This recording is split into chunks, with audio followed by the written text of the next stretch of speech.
Après une rentrée fracassante digne d'un élève de Sasuke, mis la pression à tous les ninjas de Konoha et découpé les mini-Jubi, Boruto Uzumaki n'a pas fini de nous impressionner.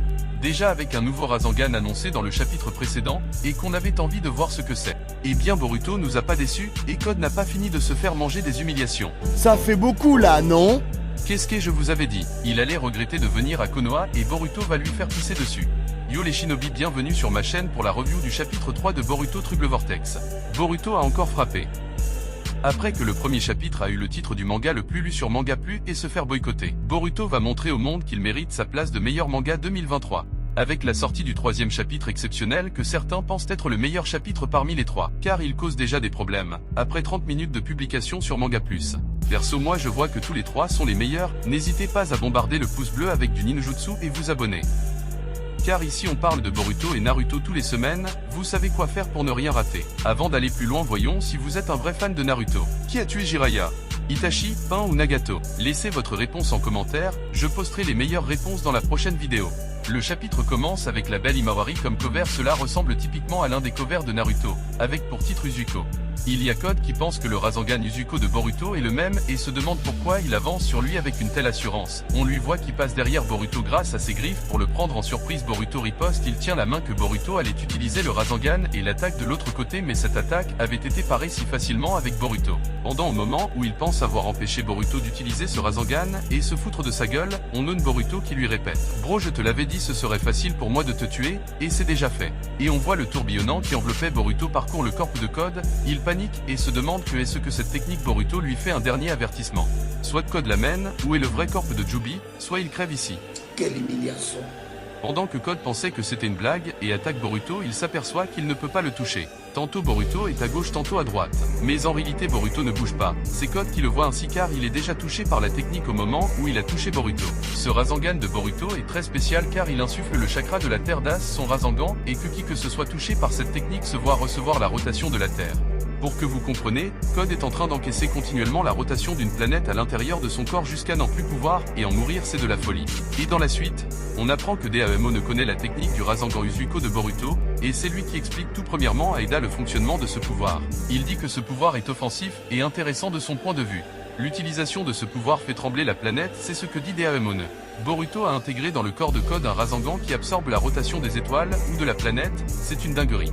Notez bien, la rotation de la planète Terre est de l'ordre de 1600 km/h, soit 40 000 km par jour à l'équateur. C'est cette rotation intégrée que subit Code de plein fouet et le rend pratiquement instable, il peut à peine se tenir debout.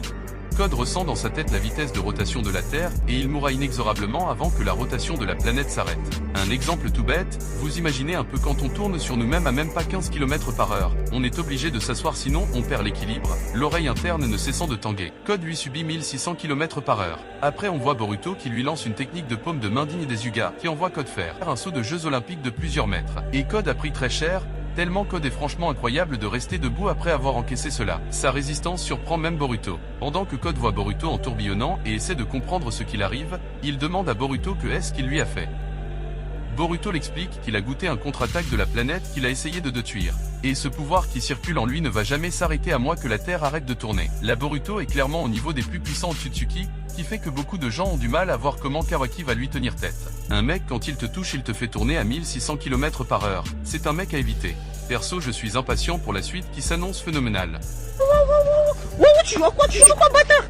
Wow. Bâtard, non, arrête. Non, bâtard. Oh, bâtard, il a bloqué. Pendant que Code se débattre, on a Boruto qui fout une pression de dingue, digne des plus grands antagonistes de Naruto. À l'instant Code se fait pisser dessus, ou même plus, car il voit la mort en face. Et Boruto lui offre une porte de sortie, soit il attend sa mort tranquillement, ou il lui donne où se trouve le démon Adike, et Boruto va désactiver la technique. Pendant que Code commence maudire le jour, où il a pris la décision d'attaquer Konoha. On a Kawaki qui lui sauve d'une mort certaine et gâche tout. Ça, c'est ce que pensent les haters de Kawaki, qui parlent sans réfléchir. Kawaki attaque Boruto, qui esquive tranquillement, mais qui change de regard, pour la première fois dans Trouble Vortex. Quand il a vu Himawari, pendant que Shikade lui pose la question pourquoi il est venu à Konoha, Boruto lui dit simplement qu'il le dérange, et reprend son regard froid. Pendant que Kawaki diminue les griffes de Code pour l'empêcher de s'enfuir, il communique avec le Hokage Shikamaru, en lui faisant un rapport de la situation. Shikamaru lui dit de saisir cette chance pour pouvoir tuer Code. Boruto lui dit de l'écarter mais il n'écoute pas. Code fait sortir un mini bijou sur son front et attaque Kawaki qui lui tue facilement. Pour s'échapper dans son dos, Code s'enfuit. Mais on dirait que Boruto a le pouvoir de lire dans le futur. Non seulement il sait que Code va perdre le contrôle sur Joby, et dit à Kawaki de se déplacer quelques secondes avant que Code l'attaque. Boruto a dû voir ce que Code allait faire. Ce serait un pouvoir Chitewao. Pendant que les gens de Konoha ne comprennent pas ce qui se passe, Shikamaru ordonne à Kawaki d'aller chercher Code qui lui donne cet ordre à Shikade, car pour lui il a un compte à régler à Boruto. On a Sarada qui essaie de comprendre ce qui est arrivé aux soldats, et arrivé à la conclusion que ces mini-Jubi devraient manger un Otsutsuki pour se transformer en un arbre divin géant. Son instinct lui fait manger n'importe quoi. Comme celui-ci a mangé qu'un simple ninja, il a fait pousser un simple arbre. C'est un arbre Shinjurate, elle mentionne même que le soldat est toujours en vie. On revient à Kawaki qui mentionne qu'il a changé après 3 ans, et qu'il devient un enfant adoptif des Uchiha. Pour mentionner la caractère de Boruto qui ressemble typiquement aux Uchiha, que ce soit son habillement, son regard glacial, sa façon de regarder de haut son adversaire, rappelons-nous la façon dont il a regardé Code d'un air supérieur, sans trop de blabla, avec des punchlines de ouf, qui affirmaient sa supériorité. Ce regard qui a fait tellement peur à Orochimaru, ce qu'il déteste le plus face à Itachi. Boruto est l'exemple parfait d'un Uchiha froid comme son maître Sasuke.